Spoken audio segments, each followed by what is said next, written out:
Nosaltres portem una moció fent-nos ressò de la que havia presentat el 22 d'octubre l'associació A Cada Lluna, que efectivament duia també el nom d'alguns carrers, però volíem, sent este mes el que se commemora la violència contra les dones, volíem separar aquestes dues propostes que anaven en una mateixa moció de l'associació A Cada Lluna, i aleshores la que portem avui és una moció per donar visibilitat i conscienciar amb la lectura del nom de totes les víctimes d'este any, de 2024, dones mortes i criatures que han mort víctimes de la violència masclista. El conveni d'Estambul està ratificat per Espanya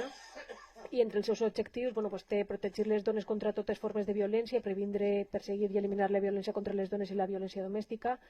contribuir a eliminar tota forma de discriminació contra les dones i promoure la igualtat real entre dones i homes, fins i tot mitjançant l'autonomia de les dones, concebre un marc global de polítiques, mesures i protecció i assistència per a totes les víctimes de violència contra les dones i de la violència domèstica, promoure la cooperació internacional per eliminar també la violència contra les dones i la violència domèstica, i donar suport i ajudar a organitzacions i forces i cossos de seguretat per a cooperar de manera més eficaç per adoptar un enfocament integrat de cara a eliminar la violència contra les dones i la violència domèstica. Pensem que l'Ajuntament és l'administració pública més propera a la ciutadania, i tenint plenaris cada mes tindríem el dret moral de fer-nos ressò d'aquesta moció i això, fer-nos un poc conscients de que portem ja 1.510 assassinats de dones registrats des de 2004, que s'ha comentat avui també, que va ser la legislació quan es va aprovar la legislació aquesta. 48 dones i 12 menors el present any. Esta xifra l'hem de modificar perquè, com s'ha dit, han sigut 2 dones més, una dona i una altra menor que ha sigut víctima directa també d'aquesta violència, i avui per avui som conscients que hi ha alguns sectors reaccionaris que tracten de negar i invisibilitzar esta realitat,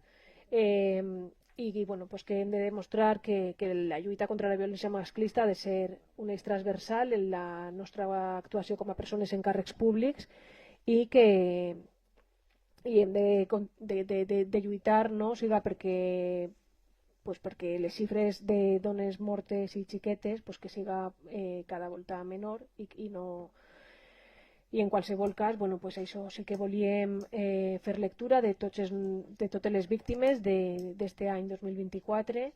que són Chumicha, de 38 anys, Anna, de 56 anys,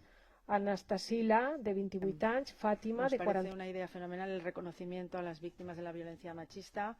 y a las víctimas de cualquier tipo de crimen o violencia, y, por supuesto, visibilizar la situación.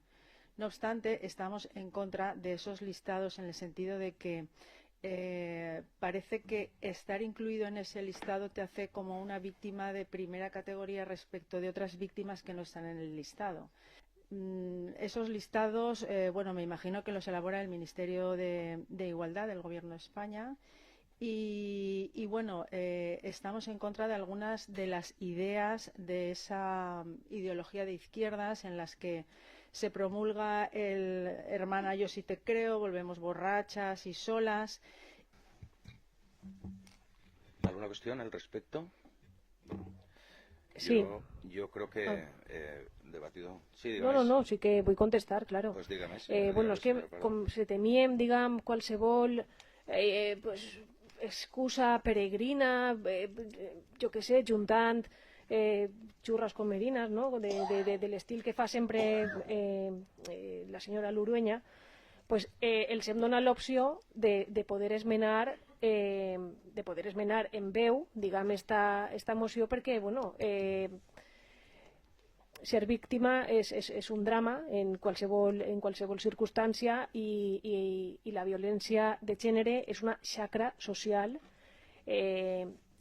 que cal combatre d'una manera molt contundent, i és evident que hi ha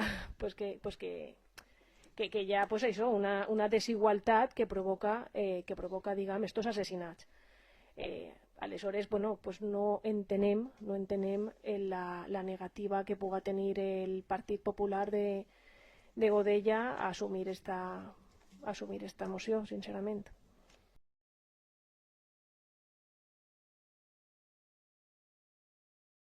Y